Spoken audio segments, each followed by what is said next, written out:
everybody, this is Digraj Singh Rajput. Welcome to social school.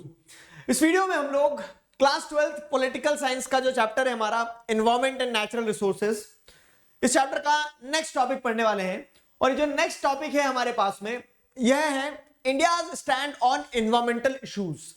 पिछले videos में हम लोगों ने एनवायरमेंटल कंसर्न्स और उससे रिलेटेड जो एस्पेक्ट्स थे, global commons, common property resources, इन तरह के सारे कॉन्सेप्ट्स को, डिफरेंशिएटेड बट कॉमन रिस्पॉन्सिबिलिटीज, ये सारी चीजों को बहुत अच्छी तरह से समझ लिया है. अब जब इन्वायरमेंट को, इन्वायरमेंटल कंसर्न्स को और इन्वायरमेंटल कंसर्न्स के सामने क्या चैलेंजेस हैं, इन सारी चीजों को पढ़ लिया है, तो उसके बाद में एक सवाल तो बनता है. और ये हमने इस बुक के जितने भी चैप्टर्स हैं, हर चैप्टर में किया है क्या कि जो भी पॉइंट ऑफ व्यू रहा हो, मतलब किसी भी चीज का कोई भी ऑब्जेक्टिव रहा हो, वहां पे हम इंडिया का पर्सपेक्टिव देखते आ रहे हैं. चाहे वो अब यूनाइटेड नेशंस की बात हो रही है तो यूनाइटेड नेशंस में इंडिया का क्या रिलेशन रहा है कि नहीं.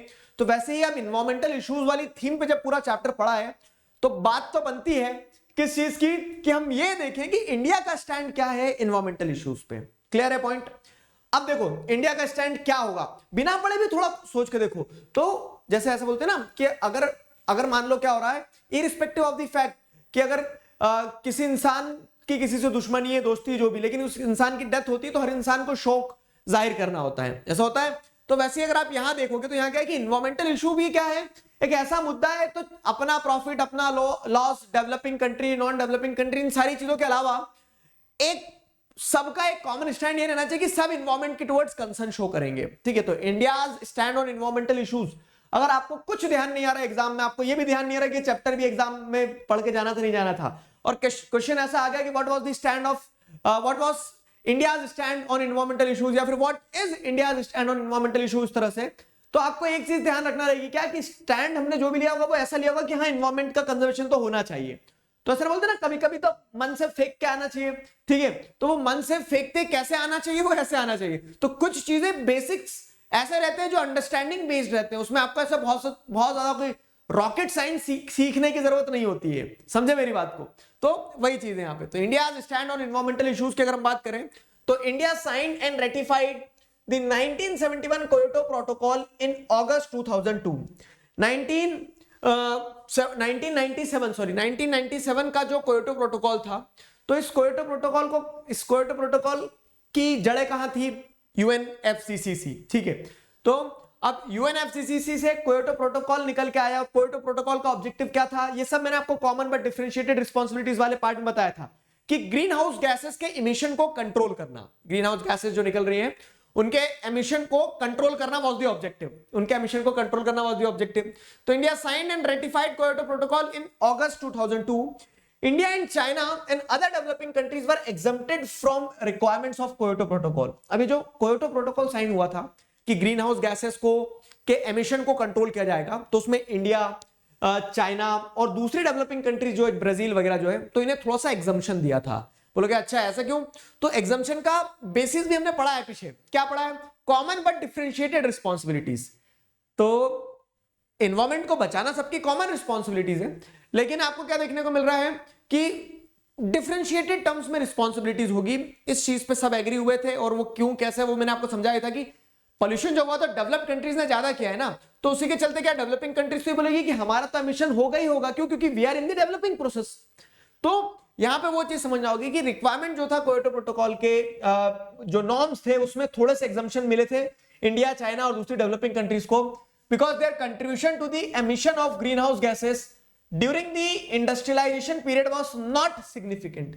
इंडस्ट्रियलाइजेशन पीरियड में उनका जो कंट्रीब्यूशन था वो उतना सिग्निफिकेंट नहीं था. ठीक है, किनका? डेवलपिंग कंट्रीज का, such as India, China, Brazil, South Africa. इनका समझ में आ रहा है वाला पॉइंट कि क्यों एग्जम्पशन दिया. यहां पे ताऊ नहीं बैठे थे क्योटो प्रोटोकॉल में इंडिया, चाइना और डेवलपिंग कंट्रीज के कि उनको एग्जम्पशन दिलवा देंगे. पॉइंट ये था क्योंकि इन कंट्रीज ने उतना पॉल्यूशन ही नहीं किया, तो एग्जम्पशन किस चीज का? भाई साहब मैंने रूल ही नहीं तोड़ा तो फाइन क्यों भरूं मैं, ऐसा. ठीक है, तो अब क्या हो रहा है, लेकिन however the critics of Kyoto protocol, लेकिन हर चीज के जैसे आपको देखने को मिलता है क्रिटिक्स मिल ही जाएंगे. ठीक है, तो हर चीज के जो क्रिटिक्स निकल के आते हैं, तो उसमें क्योटो प्रोटोकॉल के जो क्रिटिक्स थे उन्होंने इस चीज को पॉइंट आउट किया that sooner or later both India and China along with other developing countries will be among the leading contributors of greenhouse emissions. तो जो क्योटो प्रोटोकॉल की बाल की खाल निकाल रहे थे वो जो क्रिटिक्स थे उन लोगों ने सीधा सा कहा क्या कि भाई साहब आज आप एग्जम्पशन दे रहे हो ग्रीन हाउस एमिशन में डेवलपिंग कंट्रीज को, इंडिया चाइना जैसे देशों को, लेकिन एक दिन तो ये भी आएगा क्या कि जिस दिन इंडिया चाइना में खूब तेजी से डेवलपमेंट होगा और तब वो क्या करेंगे, बहुत बड़े एमिटर बन जाएंगे, तब वो बहुत बड़े एमिटर मिल जाएंगे। मतलब ऐसा है ना कि तुम आज उसे छोड़ दे रहे हो कि बच्चा है, कल को बड़ा होकर ये भी गुंडा बन जाएगा, ऐसा पॉइंट है थोड़ा सा, ठीक है। तो यही क्रिटिसिज्म या फिर क्रिटिक्स ने यही पॉइंट दिया कि एग्जम्पशन नहीं दिया जाना चाहिए इंडिया और दूसरे डेवलपिंग कंट्रीज को।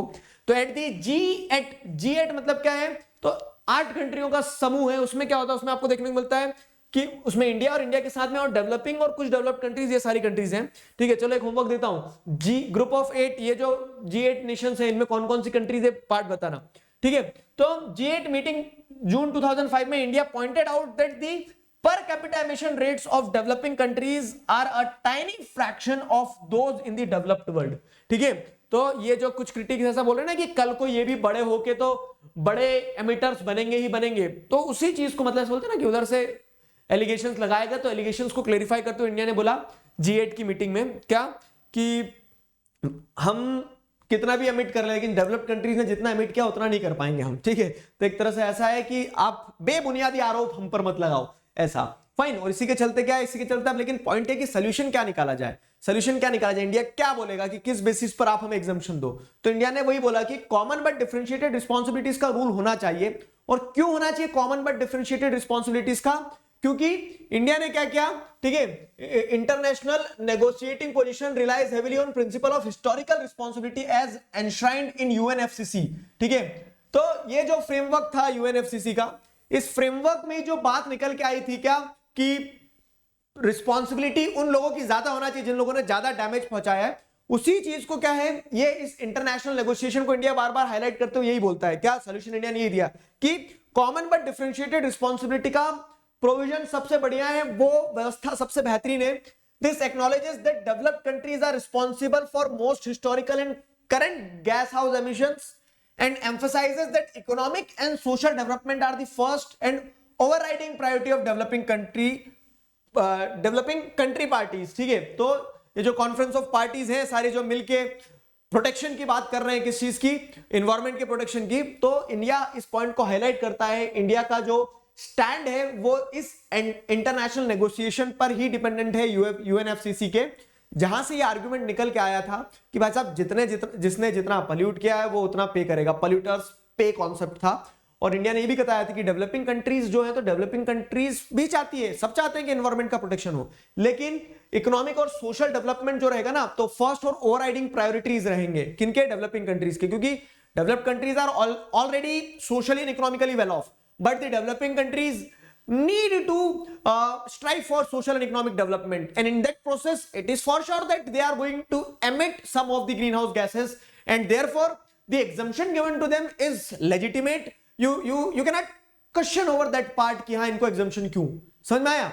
लेकिन तो ये इंडिया का स्टैंड रहा है, लेकिन पैरेलल में अगर आप देखोगे ना, तो जो रीसेंट डिस्कशंस स्टार्ट हुए हैं विद इन यूएनएफसीसी, क्या कि बाइंडिंग कमिटमेंट्स इंपोज कर दिया जाए जो रैपिडली इंडस्ट्रियलाइजिंग कंट्रीज हैं, ताकि वो मतलब रैपिडली इंडस्ट्रियलाइजिंग कंट्रीज में बट ऑब्वियस कौन कौन से नाम आ जाएंगे, इंडिया आ जाएगा, चाइना आ जाएगा, ब्राजील आ जाएगा।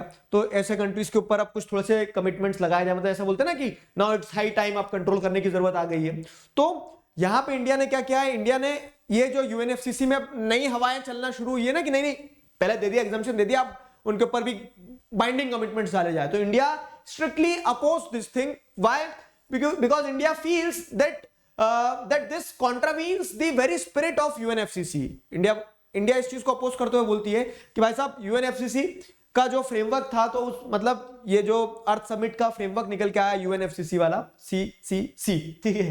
तो इसमें क्या पॉइंट था, इसमें पॉइंट सिंपल सा ये था कि एग्जम्पशन दिया जाएगा, और अगर अब आप बोल रहे हो कि नहीं अब तो बाइंडिंग कमिटमेंट्स लगा देते हैं, तो this is itself contravening the spirit of UNFCC, ठीक है। तो आप इस स्पिरिट को ही मार दे रहे हो, आप पलट गए अपनी बात से उस टाइप से, ठीक है। Neither does it seem fair to impose restrictions on India when the country's rise in per capita carbon emission by 2030 is likely to still represent less than half of the world average of 3.8 tons in 2000। तो जो world का average emission level था 3.8 turns सन 2000 में, ठीक है, तो वो बता रहे हैं कि 30 सालों के बाद भी इंडिया का उससे भी कम, उससे भी आधे से भी कम ही एमिशन है। तो मतलब इंडिया ये बोल रही है कि तुम हमारे ऊपर बाइंडिंग कमिटमेंट लगाने की बात कर रहे हो, ठीक है, और जबकि हमारा जो एमिशन है वो तो सन 2000 के बेंचमार्क से भी आधे से भी ज्यादा कम है। तो मतलब ऐसा बोल रही है कि हमने कोई उतना ज्यादा एमिशन तो किया नहीं है जो जितना करके बैठे हैं ऑलरेडी डेवलप्ड कंट्रीज,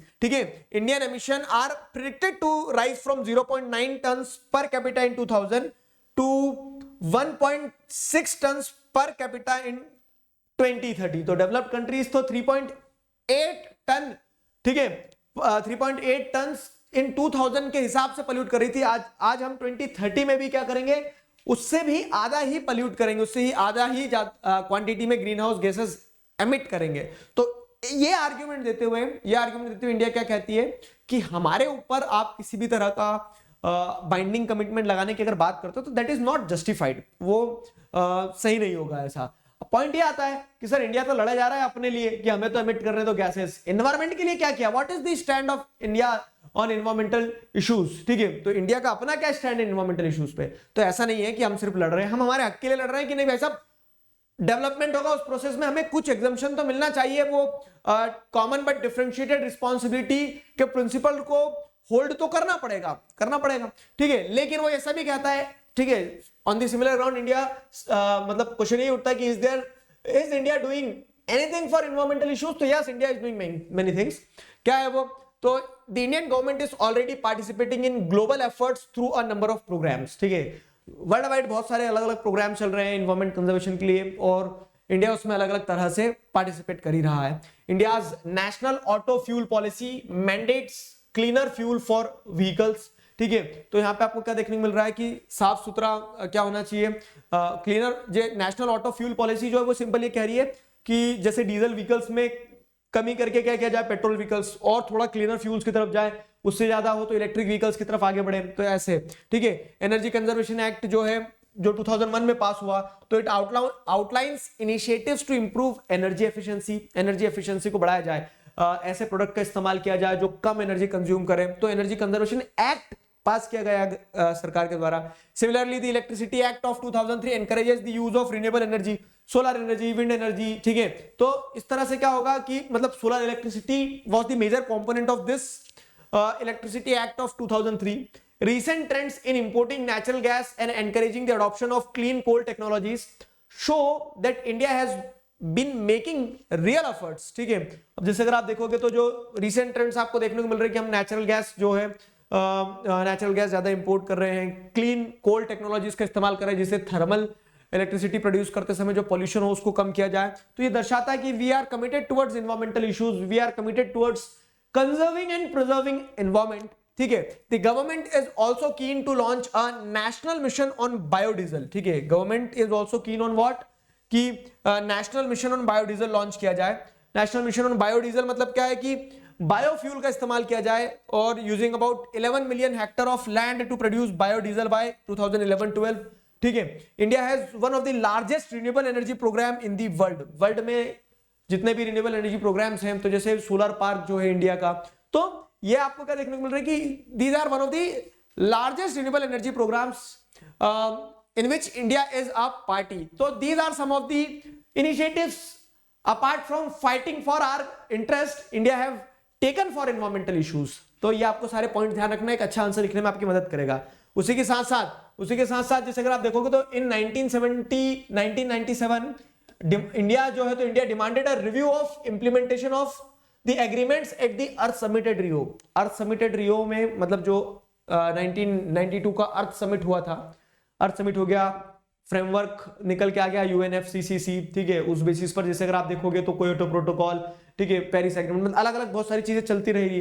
लेकिन इंडिया ने यही बोला कि भाई साहब आपने एक वादा किया था, कब, earth summit at Rio de Janeiro में जब मीटिंग हुई थी तो उस अर्थ समिट में एक वादा किया गया था और आप भूल गए हो। तो उन्होंने ऐसा याद दिलाया इंडिया ने, क्या कि इंडिया ने डिमांड की किस चीज की, review of the implementation of the agreements, ठीक है, एट द अर्थ समिट। क्या था वो एग्रीमेंट में, तो एक जो की कंक्लूजन था वो ये था कि there had been no meaningful progress with respect to the transfer of new and additional financial resources and environmentally sound technology on concessional terms to developing nations. Earth summit में वादा किया गया था क्या कि जो डेवलपिंग नेशंस हैं उन डेवलपिंग नेशंस को फाइनेंशियल रिसोर्सेज और इन्वायरमेंटली साउंड टेक्नोलॉजी जो है वो ट्रांसफर करेंगे कौन? Developed Nations. क्यों? क्योंकि देखो डेवलप्ड नेशंस ने तो बहुत त्राही त्राही मचा के अपने आप को डेवलप कर लिया, खूब पोल्यूशन किया, पेट भर के पोल्यूशन किया उन्होंने। पोल्यूशन करने के बाद में क्या हुआ? पोल्यूशन कर लिया, पोल्यूशन करने के बाद में डेवलप्ड कंट्री जो थी तो पैसा कमा लिया खूब उन्होंने। अब पैसा कमा लिया, लेकिन जो डेवलपिंग कंट्रीज उन्हें डेवलपमेंट भी करना है, एनवायरमेंट के बारे में भी सोचना है, उनके पास उतनी टेक्नोलॉजी भी नहीं कैसे डेवलप कर लें, एनवायरमेंट को कैसे मैनेज कर लें। तो अर्थ समिट में ये बात भी तय की गई थी क्या कि जो डेवलपिंग कंट्रीज हैं उन्हें डेवलप्ड कंट्रीज जो होगी वो फाइनेंशियली मदद पहुंचाएंगी रिसोर्सेज में, टेक्नोलॉजी में, जिसकी मदद से कहीं ना कहीं जो उनके ऊपर जो इन्वायरमेंटल कह सकते हैं ना इन्वायरमेंटल फ्रेंडली टेक्नोलॉजी को यूज करने का बर्डन आएगा तो बर्डन थोड़ा सा रिलीज हो जाए, ये बात तय की गई थी। लेकिन हुआ क्या है कि भूल गए, ठीक है, भूल गए। तो इंडिया मतलब इंडिया का स्टैंड इन्वायरमेंटल इश्यूज पे ये भी रहा कि इंडिया ने क्या किया, इस चीज को डिमांड किया क्या कि एक रिव्यू किया जाए उन सारी चीजों के इंप्लीमेंटेशन पे जो एग्रीमेंट में था अर्थ समिट के, ठीक है। India finds it necessary that developed countries take immediate measure to provide developing countries with financial resources and clean technologies to enable them to meet their existing commitment under UNFCCC। UNFCCC से के अंदर जो commitments दिए गए थे उन commitments को हम भी पूरा करें, डेवलप्ड कंट्रीज भी पूरा करो, लेकिन डेवलप्ड कंट्रीज को हमारी मदद करना होगी हमारे कमिटमेंट्स को पूरा करने में। क्यों? क्योंकि we will need your financial assistance in clean technology, ठीक है, और जो रिसोर्सेस लगेंगे हमें हमारे कमिटमेंट्स को पूरा करने के लिए वो पहुंचाओ तो सही, एग्रीमेंट का पार्ट था। तो ऐसे मतलब जागो थोड़ा सा, तुमने कुछ वादे किए थे उस टाइप से। India is also of the view that the SAARC countries, South Asian association वाला जो पूरा पार्ट है सार्क कंट्रीज में, इंडिया, पाकिस्तान, ये सब, ठीक है। तो India is also of the view that SAARC countries should adopt a common position on major global environmental issues so that the region's voice carries greater weight। देखो ये बहुत इंपॉर्टेंट चीज है। क्यों? क्योंकि हम इकोलॉजिकली बहुत वल्नरेबल जोन में, जैसे हिमालयाज है, हिमालयाज में ग्लोबल वार्मिंग होगी, स्नो मेल्ट होगा, सारी चीजें होना है, ठीक है। उसी के बाद में जैसे अगर आप देखोगे तो क्या है कि कुछ सारी कोस्टल रीजन से लगी हुई कंट्रीज हैं, तो वही ग्लोबल वार्मिंग के कारण क्या होगा कि कोस्टल एरियाज इनंडेट होंगे, तो ये सारी समस्याएं होंगी। तो इंडिया ये भी बोलता है क्या कि इन्वायरमेंटल इश्यूज में संगठन में शक्ति है, तो सारे सार्क कंट्रीज को एक साथ आना चाहिए और अपना पॉइंट एक कॉमन पोजीशन के रूप में रखना चाहिए, जहां से क्या हो कि आवाज थोड़ी जोर से डेवलप्ड कंट्रीज के कानों तक जाए, ठीक है। तो these are some of the points which we are required to discuss, ठीक है, जो हमें डिस्कस करना था किसके अंदर में, इस टॉपिक के अंदर में, कि what is the India's stand on environmental issues which we have discussed. I guess आपको एक अच्छी पिक्चर क्लैरिटी मिल गई है इस टॉपिक पर। नेक्स्ट टॉपिक जो होगा हमारा, तो नेक्स्ट टॉपिक में बेसिकली अब देखो अब क्या हो रहा है, कहानी यहाँ पे जैसे आपने इन्वायरमेंटल इश्यूज क्या है, अलग अलग कॉन्सेप्ट जो थे, इंडिया का क्या स्टैंड है वो देख लिया, लेकिन इस चैप्टर में इसके आगे भी कहानी है क्या कि जैसे इन्वायरमेंटल इश्यूज जो है, तो वो इन्वायरमेंटल इश्यूज का बेसिक नेचर क्या है, क्या एक इन्वायरमेंटल इशू है कि बहुत सारे हैं। तो इन्वायरमेंटल इशू वन और मैनी, यह आपका नेक्स्ट टॉपिक होगा जिसे हम नेक्स्ट वीडियो में कवर करेंगे। क्लियर है? उसी के साथ साथ ये वाला टॉपिक तो हमारा कंप्लीट होता है। एक small update, I teach class 9th and 10th on Unacademy plus पर 9th और 10th के लाइव रेगुलर क्लासेस लेता हूं। उसके अलावा भी आप अनअकैडमी प्लस पर यूपीएससी, सीयूईटी, नीट जेई की तो आप तैयारी करोगे नहीं, ठीक है, लेकिन कुछ भी अगर आप तैयारी करना चाहते हो तो सारे कोर्सेज अवेलेबल होते हैं। अनअकैडमी प्लस पर कोई भी सब्सक्रिप्शन लेते हैं तो all what you are required to do is to use the code DIGRAJ Digraj and you will get maximum discount using this code। अगर आप कोई भी सब्सक्रिप्शन लेते हैं तो use this code and you will get maximum discount। तो ये मेरे 9th और 10th के क्लासेस चलते हैं अनअकैडमी प्लस पर। अभी के लिए इस वीडियो को यहां समाप्त करते हैं, मिलते हैं नेक्स्ट वीडियो में, तब तक अपना ध्यान रखिए, पढ़ते रहिए। Signing off with this, together we can, we will. Thank you very much.